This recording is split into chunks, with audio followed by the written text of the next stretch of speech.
Rate Joshua Garcia's kiss from 1 to 10. 10. Ayun, nag-isip pa. Care to explain? Hindi, kasi nakita niyo, di ba? Siya yung talagang grabe. Talagang ganun lang ako. Tapos siya, ang laki ng bibig niya. Bakit? Totoo ka. Totoo naman eh. Tapos sabi ko, huy, grabe ka na sumipsip yung bibig ko. Yung lipstick ko nawawala. Tapos, ayun, okay naman. Magaling siya. Did you ask for tips from anybody from the set? Direct Manny. Si Direct Manny po kasi ang nag-direct noon. Okay. Grabe.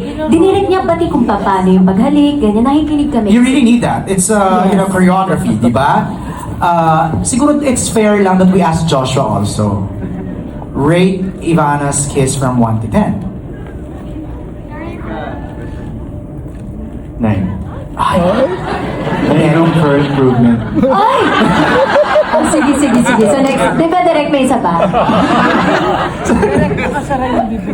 Medyo galit kami dun sa 9, ha? Okay. Kasi hindi ko nabuksan yung bibig ko ng ganun eh. Nagets ko na. Okay. Mula kay Jay of Certified Kapamilya for JM and